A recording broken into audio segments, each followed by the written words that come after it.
Santo falar a seu coração, comece a preparar o seu coração. A ceia não deve ser tomada e bebida indignamente, mas o Espírito Santo ele nos faz digno a tomar e a beber a ceia do Senhor. Pai querido, que nesse momento o Senhor comece a preparar o nosso coração, para que nós estejamos, Senhor, nos alimentando do Teu corpo e bebendo do Teu sangue, porque são, Senhor, um memorial para a nossa vida eterna, Pai. Sabendo que naquela cruz, o Senhor levou sobre si todas as nossas dores, todas as nossas enfermidades, foram cravados na cruz todos os escritos de dívida contra nós. E agora, Senhor, ao lembrarmos disso, pedimos perdão pelos nossos erros, ó Deus, e comece a trabalhar no nosso coração, para que possamos Te servir, Te amar, ó Deus, e receber do céu tudo, Senhor, que o Senhor tem nos proporcionado. Que o Senhor nos abençoe, em nome de Jesus. Amém. Amém. Hoje eu estava ouvindo, tem um pastor chamado Paulo Borges, não sei se você já ouviu ele na internet, ele tem uma palavra muito poderosa, ele está falando, o que pode levar alguém para o inferno não é o pecado, mas a rebeldia de não aceitar Jesus como Salvador. Né? O pecado, ele é algo do ser humano que, obviamente, fere a nossa comunhão com Deus, mas o pecado, ele é vencível, né? Foi vencido na cruz pelo sangue e pelo corpo de Cristo. Mas a rebeldia de não aceitar essa atitude pode nos levar a um fim triste. Mas glória a Deus que nós estamos aqui para ouvir a palavra de Deus. Quero compartilhar com você o texto que está em Lucas, capítulo 14. O tema da nossa mensagem de hoje é distração. Lucas 14, a partir do versículo 15. Ora, ouvindo tais palavras, um dos que estavam com ele à mesa disse-lhe: bem-aventurado aquele que comer o pão no reino de Deus. Ele, porém, respondeu: certo homem deu uma grande ceia e convidou muitos. À hora da ceia, enviou o seu servo para avisar aos convidados: vinde, porque tudo já está preparado. Não obstante, todos a uma começaram a excusar-se, ou seja, pedir desculpas. Disse o primeiro: comprei um campo e preciso ir vê-lo. Rogo-te que me tenhas por excusado, ou seja, por desculpado. Outro disse: comprei 5 juntas de bois e vou experimentá-las. Rogo-te que me tenhas por excusado. O outro disse: casei-me e por isso não posso ir. É interessante, né, irmãos? Jesus, ele devia ser uma pessoa muito legal, muito diferente, ou muito estranha às vezes. Eles estavam sentados à mesa para comer, né? Estavam lá, discutiram primeiro sobre quem podia sentar num lugar, no outro, e aí alguém estavam comendo junto, alguém falou assim para ele: nossa, comer com o Senhor aqui é bom, mas imagine comer com o Senhor no céu. Imagine a ceia que nós estamos, né, hoje de manhã falamos sobre isso também. Essa ceia, Jesus fala assim, ó, essa é a última ceia que eu vou tomar com vocês. A próxima ceia que vocês tomarem comigo vai ser lá no céu. Nós vamos ter uma ceia, o livro de Apocalipse diz, nas bodas do Cordeiro. Então Jesus falou isso para os seus discípulos. Aí alguém disse assim, ó, claro que eu estou parafraseando para que você entenda e entre no texto comigo. Falou assim, olha, comer aqui com o Senhor é muito bom, mas imagine essa mesa lá no céu, comendo com o Senhor. Então Jesus, você vê que aqui ele nem fala assim, ó, vou contar uma história. Ele começa e fala assim: certo homem deu uma festa. Aí todo mundo já olhou para o outro e falou assim: lá vem a história, né? Sempre nos ensinando como é a história. Certo homem fez uma festa, convidou várias pessoas para essa festa e as pessoas começaram a desculpar-se porque não iriam nessa festa. Amados, o desejo de Deus de estar com o homem é um desejo muito grande. Deus tem prazer em estar conosco. Deus tem prazer em estar com o homem desde o Éden, né? Deus sempre esteve lado a lado, diariamente com o homem. E também, amados, eu sei que existe um desejo dos homens de estar com Deus. Se eu perguntar para você aqui a mesma coisa que aquele homem, a Bíblia não fala quem dirigiu essas palavras a Jesus, mas quem não quer participar das bodas do Cordeiro? Quem não quer? Se você saiu da sua casa hoje para cear conosco, para estar em comunhão conosco, eu não vou perguntar para você se você quer participar dessa comunhão no céu. Se aquele dia, naquela ceia celestial, onde a Bíblia diz que o próprio Jesus vai servir aquela ceia, o próprio Jesus vai ministrar naquela ceia, é óbvio que você também quer estar lá. Então existe um desejo no nosso coração. Existe o desejo do homem de estar com Deus, e existe o desejo de Deus de estar com o homem. Porém, existe um ser, alguém, que quer romper essa comunhão, que quer tirar essa comunhão. O desejo humano de estar com Deus, o desejo de Deus que está com o homem, muitas vezes é rompido pelo inimigo.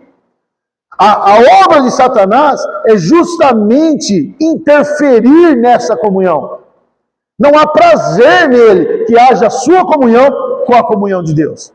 E ele vai trabalhar dioturnamente para que nós quebremos, para que nós rompamos a nossa comunhão. O desejo do inimigo é que você se separe, se distancie cada vez de Deus. Para que esse desejo do seu coração, porque o desejo de Deus está com você, ele não vai tirar. Deus vai desejar sempre estar com vocês. Sempre desejei. Jesus, quando ele vai servir a ceia, ele fala assim, eu desejava estar convosco. Então esse desejo de Deus para conosco não vai se romper. Quando ele trabalha? No nosso desejo de estar com Deus. Na nossa capacidade, na nossa vontade de continuar essa caminhada, de continuar seguir esse caminho de estar com Deus. Então ele usa armas para que nos distanciemos de Deus, para que a nossa fé esfrie, para que a gente fique incomodado, para que a gente tome outros caminhos, para que a gente desanime. Então ele vai usar armas, e as armas que a gente conhece, por exemplo, são problemas, lutas, dificuldades. Então o inimigo coloca nas nossas vidas as tentações. Para quê? Justamente para que a gente caia, para que a gente desanime, para que a gente sofra e distancie de Deus. Quantas pessoas já desanimaram da fé por causa de problemas, por causa de lutas, por causa de dificuldades? E nós nos distanciamos de Deus. Só que esta arma, irmãos, é uma arma muito perigosa. Essa arma, ela tem uma culatra muito frágil. A culatra é a parte de trás do armamento. E você já ouviu a expressão, o tiro saiu pela culatra? Você sabe o que significa isso? O projétil, né? Não é bala, porque bala é chupar, né? O projétil, ele sempre sai para frente. Mas se a arma der algum problema, as mais novas, obviamente que isso não acontece, mas antigamente era comum acontecer, às vezes o tiro podia sair para trás. E quando o tiro sai para trás, normalmente pegava em quem estava apontando. É por isso que existe a expressão, o tiro saiu para a culatra. O tiro que era para o outro, pegou em mim. Por que que esse tiro pode sair pela culatra dos problemas, das lutas, das dificuldades? Porque, irmão, muitas vezes as lutas, quando elas são muito grandes, elas fazem que o homem se aproxime de Deus. As lutas estão tão grandes, os problemas são tão grandes que o homem toma uma decisão de se aproximar, a última saída, quando devia ser a primeira, buscar a Deus. Quantos de nós não viemos à igreja porque era a última instância que a gente tinha para resolver o nosso problema? A gente tentou de diversas formas. Buscamos inúmeros caminhos. As coisas estavam sendo destruídas. A nossa vida estava se acabando, seja enfermidade, seja relacionamento, seja financeira, seja psicológica, psiquiátrica. E nós buscamos várias saídas. E quando o problema estava indissolúvel, né? Quando não dava para resolver, nós buscamos a Deus. E aí nós conhecemos a poderosa e forte mão de Deus.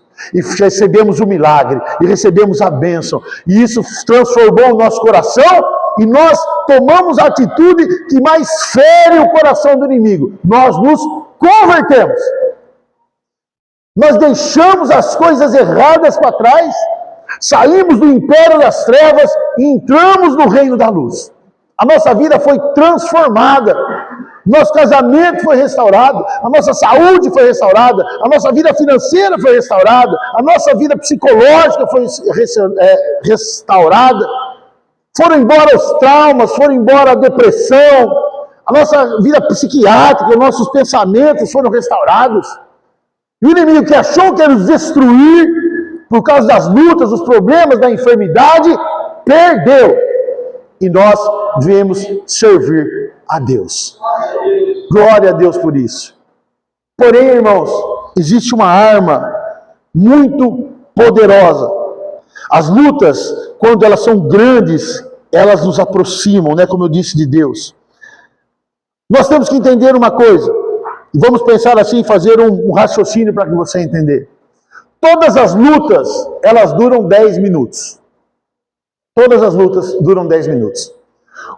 Ou você tem 1 minuto de oração e 9 de luta, ou 9 de oração e 1 de luta. Todos os problemas vão durar 10 minutos. Claro que é só um número para você entender o que eu estou dizendo. Se você orar 1 minuto, 9 você vai ter que lutar. E lutar dói, e lutar cansa, e lutar é um problema. Mas se você orar por 9 minutos, em 1 minuto, você vence a batalha. Essa é a matemática da fé. Porém, o inimigo, sabendo disso, ele usa uma arma muito mais poderosa. E nos dias atuais, ele está usando cada vez mais. Por quê, irmãos? Porque as armas dos problemas, das lutas, fez com que muitas vezes a igreja crescesse. Quantas vezes nós não vemos aí igrejas que prometem a cura, que prometem a prosperidade, que estão crescendo cada vez mais, e o povo cristão evangélico cresce em uma medida muito grande. Então o diabo atualmente, diante desse crescimento do povo de Deus, do conhecimento, e aí que está o problema, do conhecimento superficial da palavra de Deus, ele tem usado uma arma muito poderosa, chamada distração. A palavra distração é muito interessante, que ela vem de uma tortura, chamada distrato, ou desmembramento. Sabe o que é isso? A cultura, o povo que usava nas épocas antigas esse tipo de tortura, ele amarrava 4 cavalos, um no braço, um no outro, um na perna e um na outra. E os 4 cavalos e os seus cavaleiros saíam em sentido contrário. E aí você já sabe o que acontece. Separava, desmembrava a pessoa. Essa tortura chama-se distratio, da onde vem a palavra distração. Tirar do foco, tirar do meio, separar, desmembrar. Daí vem essa palavra. Pastor, então o que é a distração? O que é esta palavra tão dura que nós temos hoje, essa arma tão poderosa que o inimigo tem? Justamente isso, irmãos. Separar, quebrar a comunhão, tirar do foco, sem que você perceba. Sem que você se atente para isso. E ainda te dá subterfúgios, ainda te dá uma desculpa para se distrair. Ele não só se distrai, mas como dá razão à sua distração. Nós vemos o texto que nós lemos aqui, alguém falando sobre a importância de comer o pão e o desejo de comer o pão lá no reino de Deus. Então Jesus, conhecendo a intenção do coração, ele diz, então, há uma ceia.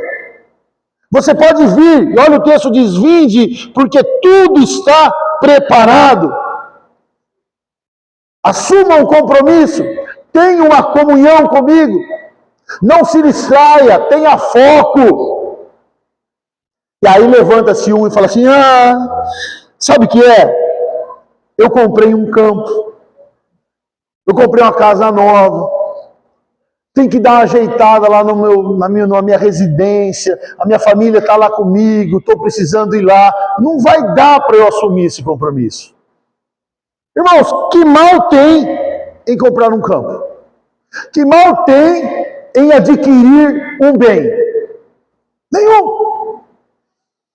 Não é bom? Nós falamos que Deus vai te abençoar, que Deus é o dono do ouro e da prata, e que você pode ter conquistas na vida, qual problema tem?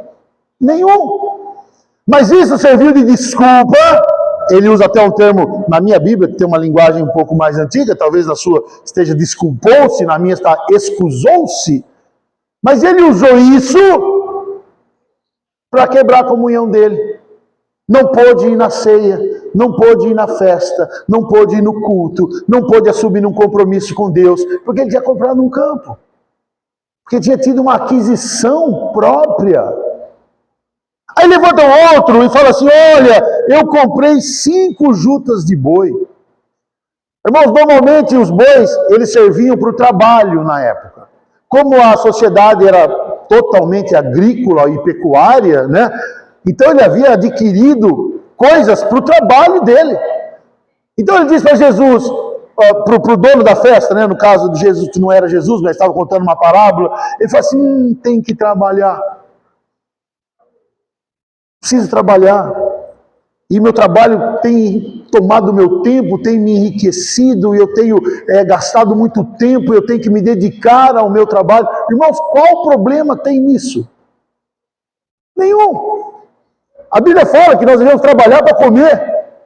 Quem não quiser trabalhar, que não coma, diz o apóstolo Paulo. Fala da importância que nós devemos trabalhar como se fosse ao Senhor.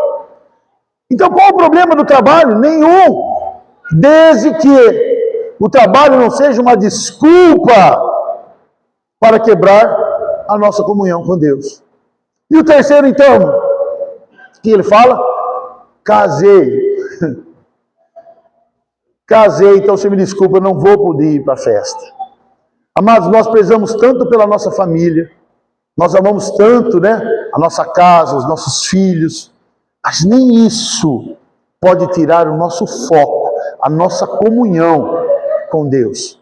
Tem pessoas, irmãos, que lutam tanto por uma família, tem pessoas que falam, pastor, ora por mim, eu quero casar. O tempo está passando, eu não tenho uma namorada, eu não tenho um namorado, ora por mim. Aí o pastor vai lá, dobra o seu joelho, ora, Senhor, prepara, né, uma Rebeca para esse Isaac, um Isaac para essa Rebeca, e dá, ai meu Deus. Aí cai, por que não foi no culto, irmã? Eu falei, porque eu fui no aniversário do fulano, porque eu fui no... Estou dando um exemplo, obviamente, básico, né? Ah, não vem porque meu filho não obedece, meu filho não para na igreja. Meu filho, irmãos, você vê as crianças aqui, hoje são os pequenos aí deles, um dia foi outros. Claro que a gente tem que ter esse cuidado, mas não pode nos afastar da comunhão. Nós somos chamados para estar juntos, não tem desculpa. Mas isso faz com que nós nos distraiamos, sem perceber. Vamos nos afastando das coisas de Deus. E você, eu já falei isso inúmeras vezes, né? Aquela brasa está lá na churrasqueira, vermelhinha, vermelhinha, vermelhinha. Aí você pega ela e coloca a 1 metro da churrasqueira. E ela de vermelha, ela vai enfraquecendo, enfraquecendo. Daqui a pouco está branquinha e daqui a pouco está gelada. Porque quando nos afastamos da comunhão, quando nos afastamos da presença, nós começamos a nos distanciar de Deus e começamos a nos distrair com as coisas do mundo sem perceber. Esse que é o problema. Entende? Porque quando você está passando por uma luta, por um problema, o que você fala? E eu falo também, nossa, o inimigo está furioso. Eu sei quem está furioso contra mim. Pastor, comecei a fazer tal coisa, foi só eu começar a vir na igreja, parece que as coisas pioraram. É só começar a dizimar, só começar a ofertar, parece que apertou mais financeiramente. Irmãos, o inimigo é furioso, só que a gente já identificou o inimigo. Inimigo identificado, isso é a arte da guerra. Uma das lições do livro Arte da Guerra, né, ele diz que, assim, que a principal maneira de você vencer o exército é conhecê-lo. Se você não conhece o exército inimigo, você sai em desvantagem. Mas quando você conhece o inimigo e sabe quem é, você já está em vantagem. Então, quando você diz, pastor, o inimigo está furioso, o que o pastor fala para você, ou o irmão da igreja, o líder? Ele fala assim, então vamos orar. Vamos vencer o inimigo. A Bíblia diz, resistir ao diabo e ele fugirá de vós. Então, quando o inimigo está furioso, irmão, está te batendo, está te atacando, levanta em oração, levanta em jejum, enfrenta ele, porque ele vai bater em retirada. Cuidado quando ele está te distraindo. Acho que todo mundo aqui já viu um mágico, né? Seja na televisão, seja no circo, aonde for. Não dá raiva, irmãos? Porque você sabe que o mágico, na verdade, é um ilusionista. Se ele fosse mágico, você vai assim, vou fazer isso aqui sumir. Pá, isso aqui sumisse de verdade, é demoníaco. Porque seria uma coisa sobrenatural. Mas não, irmão. Os ilusionistas, você está sendo enganado. Você sabe que está sendo enganado, mas você não sabe como está sendo enganado. E aí, eu sou um cara que tenho raiva de mágico. Eu gosto de ver, mas eu tenho raiva. O que ele fez que me enganou? O que aconteceu que me enganou? Mas nós temos uma magia, uma ilusão muito pior, que é do inferno. Que tem enganado as pessoas. Que tem feito com que as pessoas, sem perceber, se distraiam. Um estelionatário também é um ilusionista. Ele chama a atenção para um ponto, para roubar você em outro ponto. Ele chama a atenção, te leva a olhar para um lado e se distrair daquilo que realmente você devia perceber. E é isso que o inimigo tem feito com muitas e muitas pessoas. Tem levado a nossa atenção para um lado que parece ser importante, que parece ser útil, mas na verdade está nos afastando, nos distanciando, tirando o nosso foco da presença de Deus. O foco daquele homem era comer o pão no reino de Deus. Mas aqueles homens que foram convidados para a festa eram usufruir das suas conquistas, da sua prosperidade e das coisas familiares que ele tinha. O campo, a junta de bois e o casamento. O que não tem problema nenhum, desde que não seja uma prioridade. Que não nos distraia, que não tire o nosso foco. Cuidado, irmãos, com a distração. Cuidado. Hoje há uma preocupação muito grande nas leis quanto o uso de celular dirigindo o carro, o automóvel. Por que, irmãos? Por que eu não posso, enquanto estou dirigindo, ver algum recado? Mandar um WhatsApp. Porque, irmão, a minha mente, principalmente a minha, ela só consegue pensar uma coisa. Ela não consegue ler mensagem, ouvir mensagem, ver o Instagram, o TikTok, o Facebook e prestar atenção no trânsito. Não, eu consigo fazer as duas coisas. Não, você se engana. Na verdade, você não consegue fazer nenhuma das duas coisas. Você não consegue tomar conta do trânsito, de dirigir e de assumir outro papel. Não, eu consigo, pastor. Não. Cientificamente você não consegue. Por isso acontecem acidentes, por isso acontecem mortes. Quantos acidentes, quantas coisas estão acontecendo? Por causa de uma distração. Amado, sabe quem é um tipo bíblico de Satanás? O faraó do Egito. Quando você sabe que o Velho Testamento ele atesta o Novo e o Novo atesta o Velho. E o faraó, ele é um tipo bíblico de Satanás. Eu quero ler um texto com você que está em Êxodo, capítulo de número 5. A partir do versículo 1. E vai ilustrar muito bem isso que nós estamos falando. Livro do Êxodo, capítulo 5. A partir do versículo 1. Depois foram Moisés e Arão e disseram a Faraó: assim diz o Senhor, Deus de Israel: deixa ir o meu povo, para que me celebre uma festa no deserto. Respondeu Faraó: quem é o Senhor, para que lhe ouça eu a voz e deixe ir Israel? Não conheço o Senhor, Senhor com letra maiúscula, a Deus, nem tampouco deixarei ir Israel. Eles prosseguiram: o Deus dos Hebreus nos encontrou, deixa-nos ir, pois a caminho de 3 dias ao deserto, para que ofereçamos sacrifícios ao Senhor nosso Deus, e não venha ele sobre nós com pestilência ou com espada. Então lhes disse o rei do Egito: por que Moisés e Arão? Por que interrompeis o povo no seu trabalho? Ide às vossas tarefas. Disse também Faraó: o povo da terra já é muito, e vós distrai das suas tarefas. Naquele mesmo dia, pois, deu ordem Faraó aos superintendentes do povo e aos teus capatazes, dizendo: daqui em diante, não torneis a dar palha ao povo, para fazer tijolos, como antes eles mesmos que vão e ajuntem para si a palha. E exigireis deles a mesma conta de tijolos que antes faziam, nada diminuireis dela. Então estão ociosos, e por isso clamam: vamos e sacrifiquemos ao nosso Deus. Agrave-se o serviço sobre esses homens, para que neles se apliquem, e não dê ouvidos às palavras mentirosas. Moisés e Arão vão ao Faraó e dizem: olha, nós queremos sair para duas coisas: sacrificar e adorar Deus no deserto. O Faraó fala assim: não, vocês não vão, não tem o que fazer. Falei: não, nós temos, mas nós queremos sacrificar, e nosso Deus mandou que fosse ao deserto, senão pestes virão e atacarão vocês. Então o Faraó fala assim: sabe o que está acontecendo? Esse povo está com o foco errado. Eles estão foco em sacrifício e adoração. Precisamos mudar o foco dele. Eles vão trabalhar. Aquela palha, porque o Egito pegava a palha, a argila lá e colocava para eles trabalhar. Falei: não, agora eles vão buscar. E vão pegar, e eu quero a mesma produção.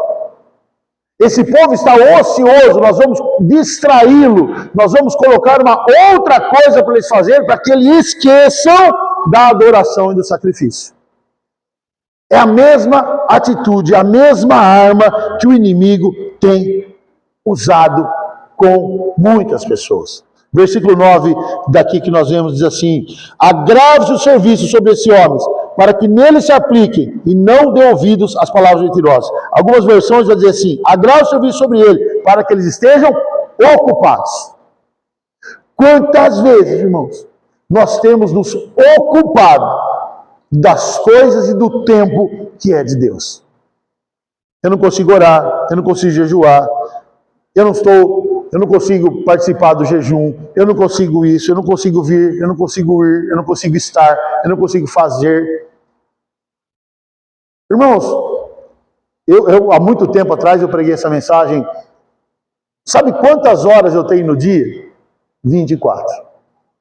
Sabe quantas horas tem o Donald Trump?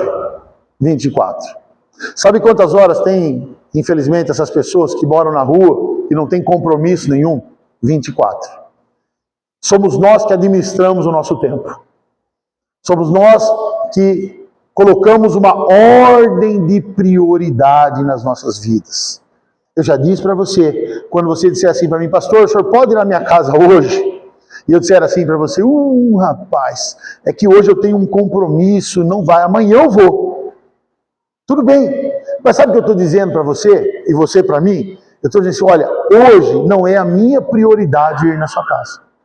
Eu tenho uma outra prioridade, e você vai entrar na minha ordem de prioridades. E quando nós falamos isso para Deus, nós estamos dizendo a mesma coisa. Eu não posso, eu não tenho tempo, eu não consigo, eu não faço.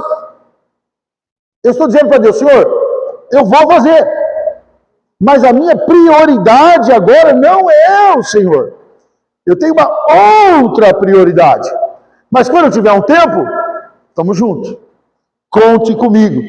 Então o Faraó quis colocar serviço para o povo. Então, amados, essa distração é algo que o inimigo tem usado de inúmeras formas no tempo atual, no mundo atual. Ele tem tirado o nosso foco, tem tirado a nossa visão e tem feito com que nós nos distraiamos de várias e várias maneiras, com coisas, e aí que é o importante, irmão. Não estou falando que você está se distraindo com coisas erradas. Não estou falando que você está, não, eu fico lá jogando videogame, eu fico lá pensando no nada, eu fico lá zapeando televisão. Não, porque isso você sabe que está errado. É a mesma coisa que o inimigo está furioso. Tá? O inimigo está furioso. O problema é que ele está nos distraindo com coisas que nós achamos importantes. Comprei uma juta de bois. Agora eu tenho que cuidar dos bois que eu comprei. Não dá para eu ir para as bodas do cordeiro. Não dá para eu participar da festa. Comprei um campo e agora preciso cuidar a minha terra. Eu preciso lá plantar. Não dá para eu participar das bodas do cordeiro. Casei. E agora? Eu tenho que cuidar da minha esposa, cuidar dos meus filhos. E tem mesmo, irmão. Não está errado. Mas não pode perder o foco. E é isso que eu quero que você medite nesta noite. É óbvio que nós temos vidas diferentes, nós somos pessoas diferentes, compromissos diferentes, mas a palavra nos leva a pensar. É essa a intenção da palavra. Nos levar a entender, a pensar. Por que Jesus contou essa história? E Jesus, ele fez os discípulos pensarem. Ele podia chegar e falar assim, viu, você está querendo comer as bodas do cordeiro, mas você não está nem focado no que tem que fazer. Não. Jesus conta uma história. Conta uma parábola. Por quê? Porque você não adianta, irmãos, eu falar para você, eu dar uma ordem para você. Porque você precisa entender. Eu não posso, se o professor chegar numa classe e falar assim, olha, está aqui as 10 perguntas da prova. E eu vou perguntar essas 10 perguntas. Você vai estudar essas 10 perguntas e vai responder. Todo mundo vai tirar, pelo menos a maioria vai tirar nota boa. Já sabe o que vai cair na prova. A pergunta e a resposta estão lá. Mas só que você sabe o que você ia aprender? Nada. É por isso que ele ensina uma gama de matéria. Faz você entender tudo. Para que de lá extraia algumas perguntas. Para que você faça uma linha de raciocínio e responda essas perguntas. Isso é entender, isso é aprender. A palavra de Deus da mesma forma. Sabe, irmãos, você vê que a diferença da graça e da lei. A lei eram regras. Isso pode, isso pode, isso pode, isso pode, isso não pode, isso não pode, isso não pode, isso não pode. Isso pode, isso pode, isso pode, isso não pode, não pode, não pode. O povo seguiu? Não. Mas quando Jesus faz você entender o amor, a devoção a Deus, aquilo que você... E aí você cria um culto racional, entende o que deve fazer e servir a Deus. Então, a pergunta é, pastor, o que eu faço para não ser distraído? O que eu faço? Porque, obviamente, nós sabemos que o nosso inimigo ele é sutil. Ele não vai aparecer como um mágico, não vai aparecer como um ilusionista. Ele vai distrair sem que eu e você percebamos. Mas graças a Deus, a palavra de Deus em Coríntios, ela fala assim, acho que quarta-feira eu falei sobre isso, domingo passado, não me lembro. Aquele que dá a tentação, dá a força para vencer e também dá o escape. Então a palavra não é só para que você tome cuidado com a distração. A palavra de Deus te dá os meios para que você não se distraia. Hebreus, capítulo 12.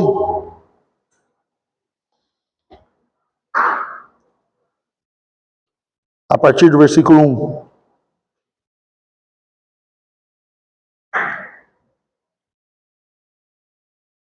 Hebreus, capítulo 12. A partir do versículo 1.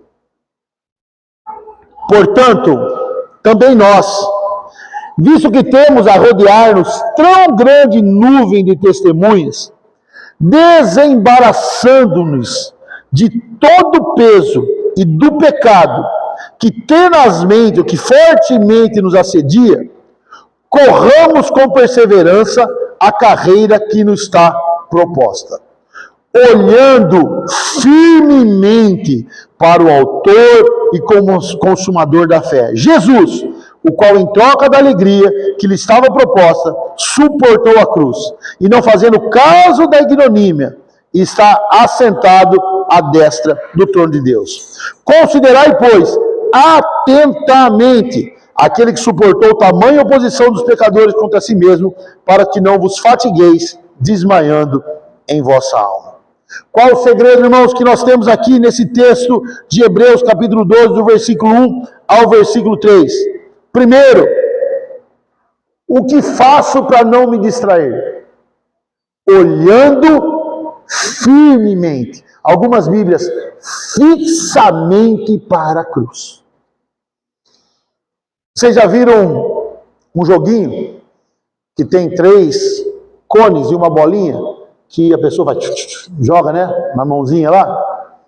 Claro que se não tiver falcatrua, é possível você saber em que cone que está a bolinha.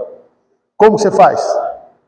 Olhando firmemente, prestando atenção. Queridos, o escritor aos Hebreus, não há um escritor definido, né, na teologia, quem escreveu o livro de Hebreus, mas ele fala assim, olhando firmemente, prestando atenção. E o versículo 3 assim, pois atentamente não desvie o seu foco. Olhe para quem? Para a cruz. Vou fazer uma pergunta para você. Eu estava pregando quinta-feira com o pastor Lázaro e veio isso na minha memória, o que eu aprendi uma vez, e eu quero perguntar uma coisa para você. Um avião é grande ou é pequeno? O avião é grande ou pequeno, o avião? É grande. Mas outro dia eu estava na rua, vi um avião lá no céu, desse tamanho. É pequeno o avião. Escutei um barulho, olhei para cima, vi lá. Um avião! Assim, irmãos, o avião. Só que outro dia, eu fui no aeroporto. E aí entrei lá no lugar que ficam os aviões, cujo nome técnico agora não me lembro. No hangar. E fiquei pertinho do avião. É muito grande. Agora eu faço uma pergunta para você. Jesus na sua vida é grande ou é pequeno? Qual o tamanho da sua fé? Qual o tamanho de Cristo para você? O que é mais fácil perder de foco? Um avião no céu ou um avião na terra? O que é mais fácil você olhar firmemente? O que é mais fácil você prestar atenção? Naquilo que é grande ou naquilo que é pequeno? Naquilo que está perto de você ou está longe de você? Você leva o seu filho na 25 de março, lá em São Paulo, ou lá no bairro japonês, na Liberdade. Você deixa ele sair de perto de você? Porque se ele sair perto de você, o que vai acontecer? Você vai perdê-lo. E porque eu e você, às vezes, deixamos Jesus sair de perto de nós. E podemos correr o risco de perdê-lo. A gente acha depois? Acha, mas dá trabalho. Você já pensou? Não quero que isso aconteça com nenhum de nós, mas já pensou perder uma criança na Liberdade? Ou na 25 de março, quem já foi lá no Pico? É gente, né, irmãos? É muita gente. Já pensou perder o seu filho lá? O desespero que dá? Por quê? Porque no meio da multidão. E por que perde, irmãos? Porque se distraiu. Se distraiu. Porque se você tiver de mão dada, se você é fixo, a gente vai, quando vai com as crianças, dá a mão aqui, não larga da mão do pai. Porque eu não posso perder a minha visão, eu não posso perder o foco, eu não quero perder você. E às vezes, meus queridos, nós perdemos Jesus. Não porque o inimigo está furioso. Porque se arrancar meu filho da minha mão, eu vou atrás do inimigo.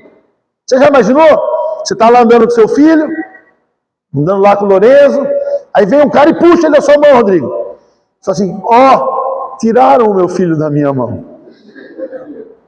Não! Pior da mãe, então, imagine. Se pegar o filho. A hora que o pai correr, a mãe já está no pescoço. Não é verdade? Mas porque o inimigo está furioso. E quando o inimigo está furioso, eu vou lá e enfrento ele, porque a porta do inferno não prevalece contra a igreja. E quando a igreja resiste contra o diabo, ele foge da gente. Agora, se eu tirar, não der a mão mais para o meu filho, se eu deixar ele se perder no meio da multidão, é porque eu me distraí. E aí, a hora que sumir, eu não sei quando, não sei como, e eu vou ter que batalhar muito para recuperá-lo. E queira a Deus que ele seja recuperado. Estou falando de filhos, mas vou trazer para o espiritual. Vou falar de Jesus. Quando o inimigo está furioso, enfrente ele. Não tenha medo. Não tenha medo do diabo, não. Ele é vencido. A Bíblia diz do cavaleiro branco, né, do Apocalipse, saiu vencendo e para vencer. O inimigo já está destruído. Lá em Gênesis, e essa palavra é tremenda, quando o homem cai, Deus fala com Satanás, ele fala assim, hoje você feriu o calcanhar, mas eu vou ferir a sua cabeça. Se ele feriu o seu calcanhar, irmãos, fira a cabeça dele. Coloque ele embaixo dos seus pés. Que a palavra diz isso. Que nós temos poder. Eu vos dei autoridade para pisar serpentes, escorpiões, para expulsar demônios, para tomar coisa mortífera. Porque o inimigo fugirá de vós. Mas se você perder Jesus por distração, como tem feito, é uma luta muito grande. Sabe por quê? Porque até você perceber que perdeu, está muito longe para encontrar. Não se distraia. Então, nessa noite, eu quero fazer um convite a você. Não deixe que o inimigo tire o seu foco. Que o seu foco, hoje, é comer desse pão e beber desse suco de uva. Mas, futuramente, é estar no céu, comendo do pão e bebendo do vinho, no reino celestial. Vamos ficar em pé. O grupo Louvor pode vir aqui ao altar. Nós vamos preparar o nosso coração para cear. Irmãos, eu não vou falar assim para vocês.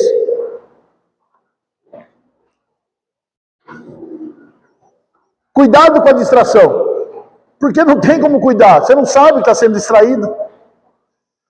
A sua oração é para que você tenha o entendimento espiritual de não se distrair. Para que você tenha o entendimento, pedir a Deus, Senhor, não me permita ser distraído. Porque se você sabe que está sendo distraído, você não está sendo distraído. Não é verdade? A distração, você não, está me distraindo, já não está mais, já prestou atenção. O problema da distração é que nós não sabemos que estamos distraindo. Então eu quero junto com vocês orar ao Senhor. Essa canção que nós vamos cantar é uma canção de adoração ao Senhor. Não é uma canção que nós vamos pedir, Senhor, que eu possa olhar para a cruz, que eu possa ter o foco em Ti. Não, não. Lá no deserto, Moisés, junto com Arão, disse ao faraó, nós queremos ir para o deserto para sacrificar e para adorar. Que nessa noite você prepare o seu coração para sacrificar e adorar a Deus. A ceia é um lembrete, é um memorial, como nós falamos hoje na escola bíblica, onde o corpo e o sangue de Cristo nos fazem lembrar, não dessa ceia, mas de uma ceia vindoura. Jesus diz assim para os discípulos, até nós discutimos hoje de manhã, essa é a última ceia que eu tomo com vocês. A próxima ceia é só no céu, com Jesus. E deixou determinado que nós nos reuníssemos e juntos falou assim, Jesus já tomou a última ceia conosco aqui na terra. A próxima ceia com Jesus é lá no céu. Enquanto não chega essa, nós vamos tomando essa. Nós vamos em memória dele. Então essa canção estava no meu coração durante esses dias, aí eu mandei para o grupo Louvor. Não é uma canção nova, não, é das antigas, mas é uma canção de adoração plena ao Senhor. Eu gostaria que você, se você sabe a letra, você feche seus olhos. Se você não sabe, você acompanhe conosco. Vai estar aqui no projetor. Mas não se distraia. Não se distraia. Se a criança correr, não se distraia. Se o teu telefone tocar, não se distraia. Se passar na rua, a polícia, com a sirene ligada, não se distraia.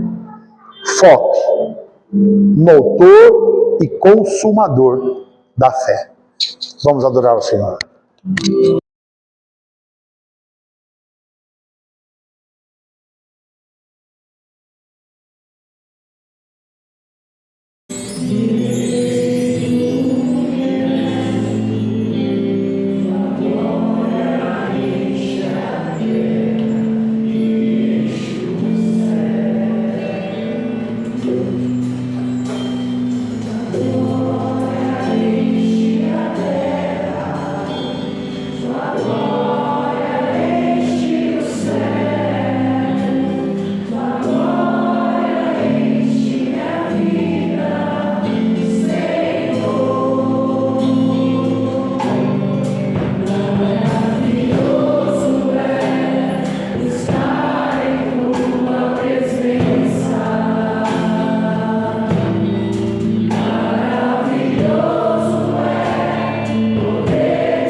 porque ele não estava preparado para a dominação. Jesus falou assim: você não quer se arrepender? Você não quer mudar a sua vida? Você tem a oportunidade. Mas aí olhou para ele e falou: faz o que você acha que deve ser feito. A Bíblia diz que ele se levantou e foi entregar, e foi trair Jesus. Mas eu e você temos a oportunidade de se arrepender dos nossos pecados, dizer para ele que ele é o formoso, maravilhoso, o foco da nossa vida. Segura esse pedaço de pão, olhe para ele, mantenha os olhos fixos no autor e consumador da fé. O pão da vida que foi moído naquela cruz. Senhor, eu consagro cada pedaço de pão que representa aquele corpo moído na cruz do Calvário. E Senhor, naquela noite, naquele dia, desculpa, o Senhor nos ensinou que o teu sacrifício salvaria as nossas almas. Anos se passaram, 2000 anos se passaram, e nós mantemos o nosso foco naquela mesa, naquela ceia. Por isso esse pão, Senhor, é consagrado ao teu nome. Nos alimentaremos lembrando do teu sacrifício, até que o Senhor venha. Como dele todos, em memória de Cristo, nosso Salvador.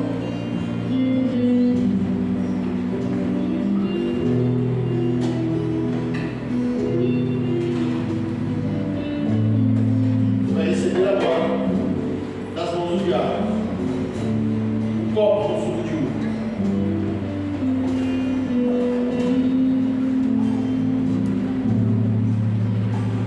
Esse suco representa o sangue de Jesus, que foi vertido naquela cruz. O sangue que foi dito pelo Senhor, que era o sangue da nova e eterna aliança. Que nós também não tenhamos, que nemos os nossos olhos no sangue derramado da cruz. A palavra de Deus diz que este sangue nos purifica de todo o pecado. E se eu perder a minha visão, se eu perder o meu foco, esse sangue, eu vou perder a razão da minha vida, a oportunidade de cear com Cristo nas bodas do Cordeiro. Mais uma vez, lembrando que eu disse no início, não é o nosso pecado que nos separa de Cristo, mas a nossa rebeldia, porque o pecado já foi pago pelo sangue de Cristo. Vamos todos ficar em pé.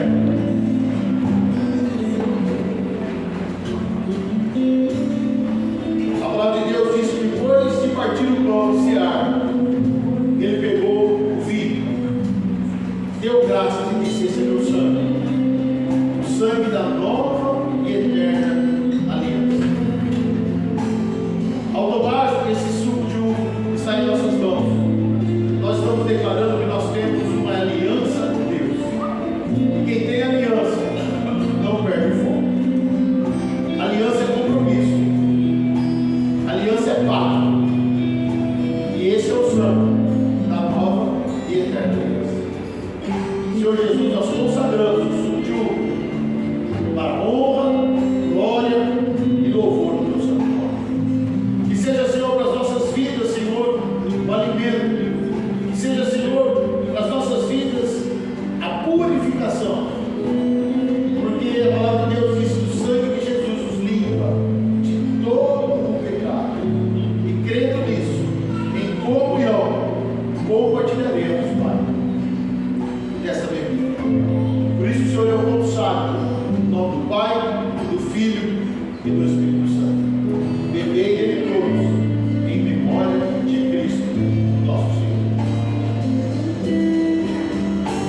maravilhoso no nosso